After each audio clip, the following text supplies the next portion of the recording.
I want to be around here doing this kind of work for a really long time, and the only way to make that possible is if I really take care of myself, my mental health, my well-being and my body. It's like my elixir. It's like my secret, my not so secret.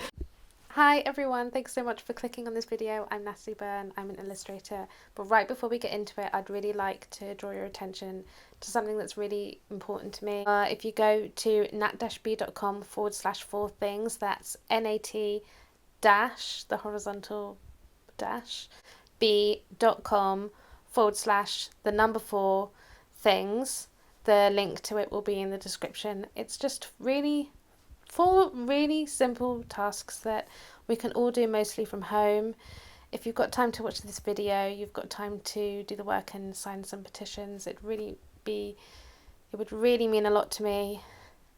It won't take you long, and this is my morning routine. So this is my morning routine. I like to wake up around 6 or half 6. And the first thing I do is I open all the windows, I drink some water, and I refill my essential oil diffuser. I love using rosemary as it's proven to help with focus, and I also love using lemon in it for the same reasons. So I'll put that on a setting so it goes off sporadically throughout the whole day, and it will finish around bedtime. So the next thing I do is I show my plant babies some love.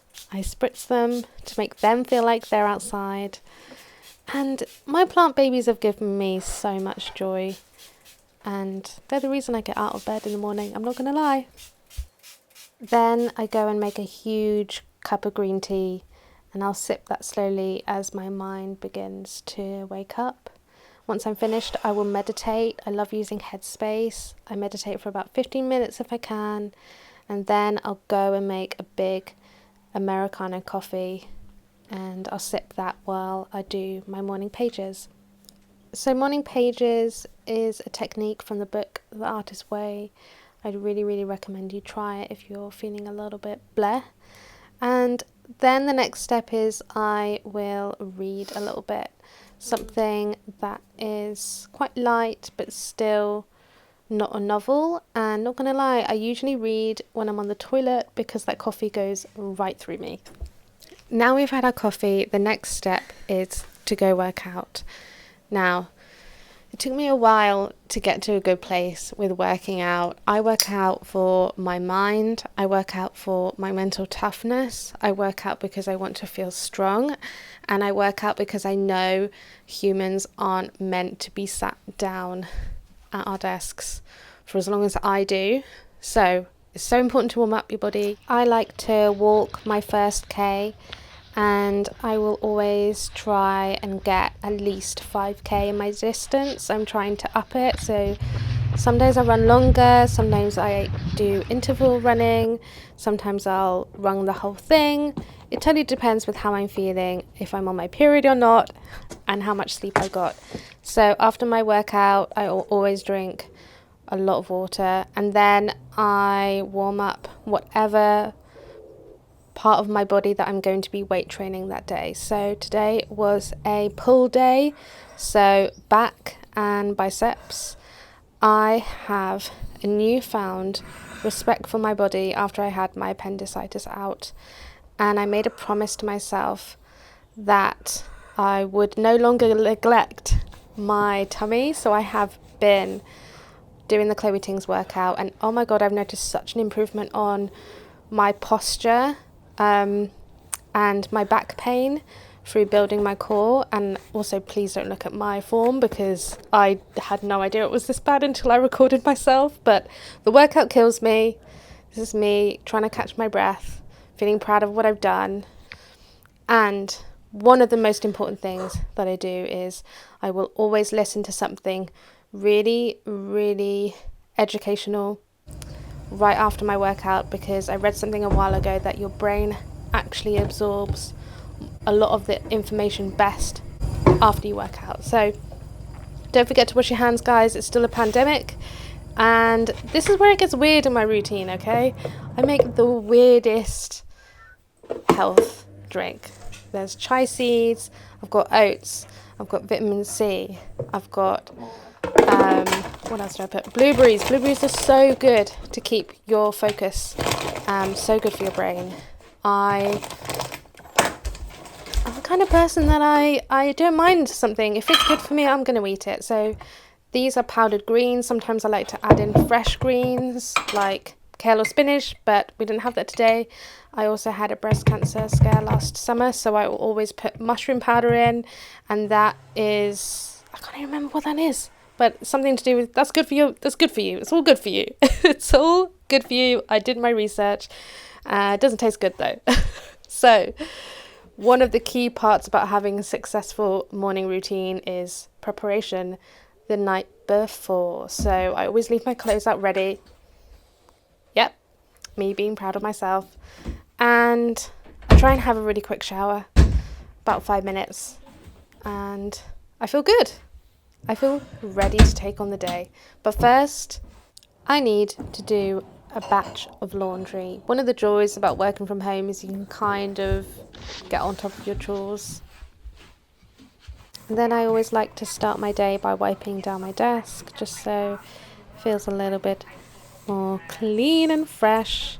And I'll grab my bullet journal and I'll start figuring out what needs to be done. Usually I already know, but today I did not have the time at the end of last week to prep and plan, so I'm doing that now. I'm just doing a weekly spread. I'm opening my spreadsheet with all my confidential client information that I can't show you, and then I will also look at my Google Calendar. So I know what I'm doing, but it's really just about how much time is something going to take me and figuring out what time slots is best to give every task. Sometimes I like to put on a little bit of makeup. If I do, it will be a little bit of blush, a little bit of bronzer, maybe some mascara. If I'm going on a call or I'm filming something, I will probably put makeup on, but doesn't really happen that often. Ooh, and I love this lip gloss. It is made with pigment from sweet potatoes. I'll leave it, if I can find it, in the description. I love these earrings. I'm going to link them down below. They are sustainable, made from such an ethical company, so I'd definitely recommend go checking them out. They have been given to me, but I love them so much. So I know it's a lot. I remember before I had a morning routine, I got stuff done fine. The only reason that I've created this is because out of pure desperation. Hello, it's Editing Natalie. I think what I was trying to say here is that you don't have to do all of these things to be incredibly successful. Emma Gunnan and Gina Martin, I will link all their information below. They are incredibly successful, and they have spoken often about how there isn't one size fits all in terms of a morning routine, and we all work very differently. I'm just sharing something that has really helped me, and I know it's probably bizarre because most artists like to work in late evenings, and I was very much that person too. I loved painting till 4 a.m, watching mumblecore videos and smoking weed. That was like my life for a very long time. It was only until my world came crumbling down that I was forced to bring in some quite serious mental health practices, and this is the result of that. This is how I'm able to stay highly productive, highly focused, happy, positive, and in a really good state of mental health and mental well-being, and feel mentally strong and capable when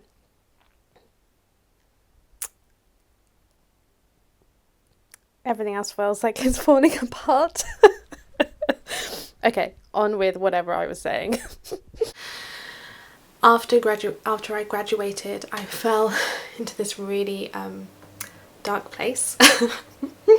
I had no motivation. I didn't know what I was doing.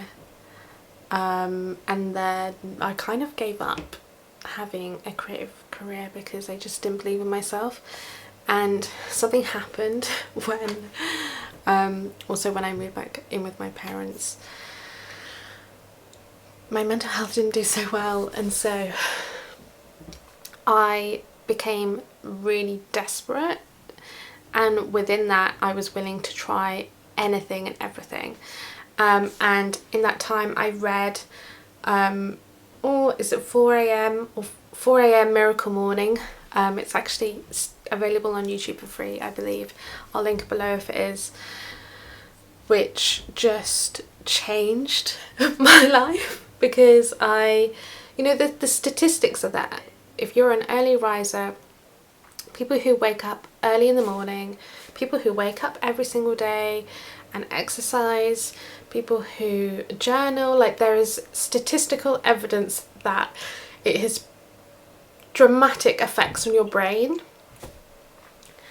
So when I was feeling rubbish and I was feeling really down, I just started to try it. I just started to do stuff first thing in the morning to take care of myself and take care of my mental health and my well-being. And being a creative person, I feel like we don't really talk much. I mean, when I was growing up and when I was a student, there wasn't much talk around taking care of yourself and making from a place that is healthy, that is like you're really taking care of yourself. I think really often in art and creativity we put people on a pedestal that had to like suffer through their work. There's like Amy Winehouse and Kurt Cobain, and they're amazing artists, but I think often we tend to glamorize this kind of suffering through our art.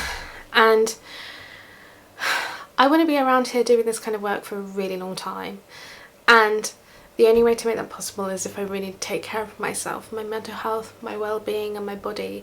And so yes, of course working out has effect on your body, but that's really not the focus for me. And my natural baseline is very lazy. I like to be laying horizontal. This is coming from someone who liked to party a lot when I was younger, and incorporating these things together are like, they are all of them together. The meditation, the journaling, the working out, and then listening to something afterwards, and getting ready, all of it together enables me to feel like I've already smashed the day out before I've even sat at my desk, and it pumps me up full of those endorphins that are like the best drug ever. That means that I feel like I can tackle anything, and when I'm creating from a place like that, it means that I'm more sustainable and I'm able to push myself for longer periods of time because I'm really taking care of myself. Granted, I don't do all of these things every single day. When I'm on my period, I tend to go for a walk instead of a run, but on Sundays I tend to maybe not meditate. But if I'm even doing half of these things, it's already putting me into a mental health space where I feel like I can do anything. So yeah, and doing all of these things first thing in the morning means it's kind of out of the way and I don't have to think about it. Granted, look, every now and then I'll stop working out like I'm a human being, okay? Last few years I've been doing this routine in different forms, but it's really just like, it's like my elixir. It's like my secret, my not so secret, because I don't know, I just feel like we got to take care of ourselves as artists. And I feel like the narrative that's put in the art world or in creativity is like, We have to like have tons of trauma and pain and make art from a place like that, and I just don't think that that's sustainable as someone who's had a mental breakdown. So yeah, taking care of myself is so important, and it literally is my secret, not so secret to why I'm able to work as hard as I do. I've been talking for so long. I hope this was helpful. Please let me know if you want to see stuff like this, about like stuff I do away from my desk. And I'm gonna go. Thank you so much for being here. Give it a like if you liked it, so I know that you like this kind of stuff, and subscribe if you want to see more from me, and I'll see you next week. Bye bye. Bye.